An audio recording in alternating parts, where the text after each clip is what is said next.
Hope you are doing great. I'm from studyobject.com, and today I will show you how you can build an email for your business.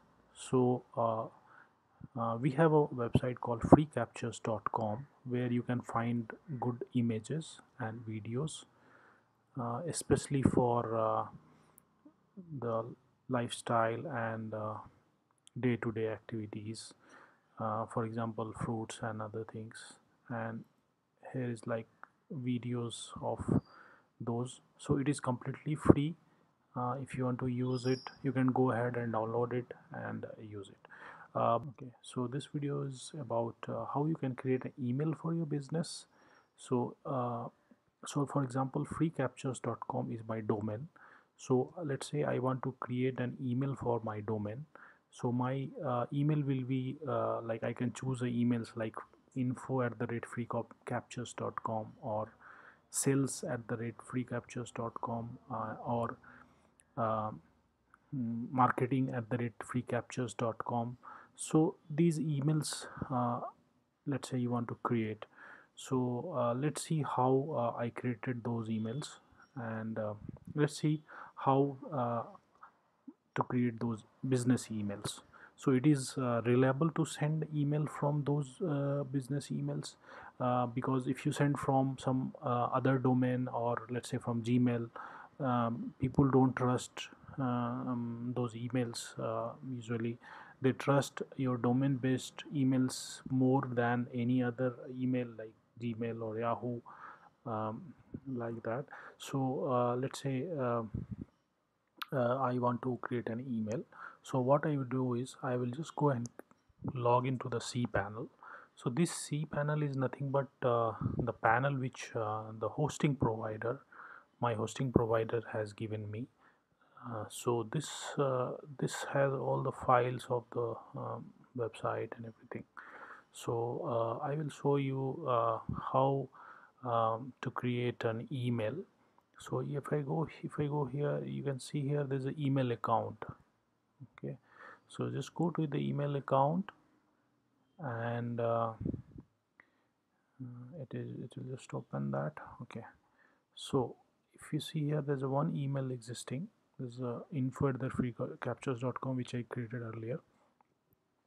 So now let's create one more email. So you go ahead and click on the create, and then I want to give here the name as sales@freecaptures.com. So I give the cells, and then I am just giving one password. So you can give your password, and you can go ahead and also check the storage space, how much you want to allocate this email to. Usually you should assign lesser memory, because if memory is very high, you get a lot of emails from spammers and other people, then it will be very difficult to manage the space. So space is very precious, so you can give that, and then go ahead and create it. So I just will go ahead and create it. Okay, great. So my email is created. So it is called sales@freecaptures.com. So I want to check my email. Let's say uh, okay, I want to check my email. So I will go ahead and check email directly from the cPanel.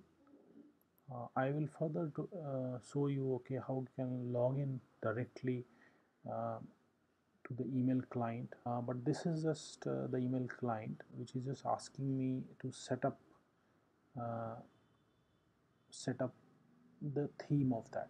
So let's say I will go with this setup, change your web content. So I go with Horde. I like Horde.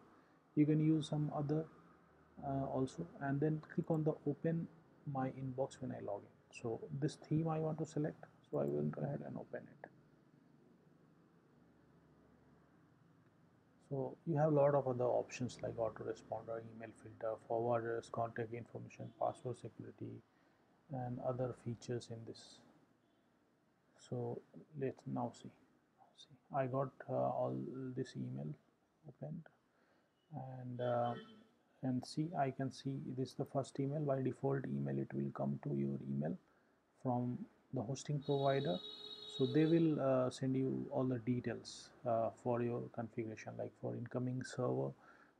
This So incoming server is, for example, mail.freecaptures.com, and IMAP port is 993, POP port is 995, outgoing server mail.freecaptures.com, SMTP port 465. So what is this is like, you want to configure your email to your local PC. So in that scenario, you will need this incoming server address. So this is the server where basically your email is hosted. So you need the address of that server for incoming server, and then there is a port. So either of these port you can use. Better to use IMAP port because this is the latest technology, and POP3 is the older one. So I would suggest to go with IMAP. Then there is outgoing server. So there is one incoming server and there is one outgoing server. So incoming means like where your server is like kind of taking the email and storing it, and outgoing from where your email is going out. So that's the reason for having two servers here, but both are located at the same place, so the address is same. And then there's SMTP port for the outgoing server is 465. So this is basically SSL TLS based configuration, and there is a non SSL settings. So basically this is not recommended because this is not secure. So better to use this SSL settings. So in the next video I will show you how you can configure this email on your laptop, so that you don't have to log into this client all the time. So yeah, so thanks for watching this video, and keep loving uh, and keep supporting. Please subscribe to our channel. Thank you so much for watching.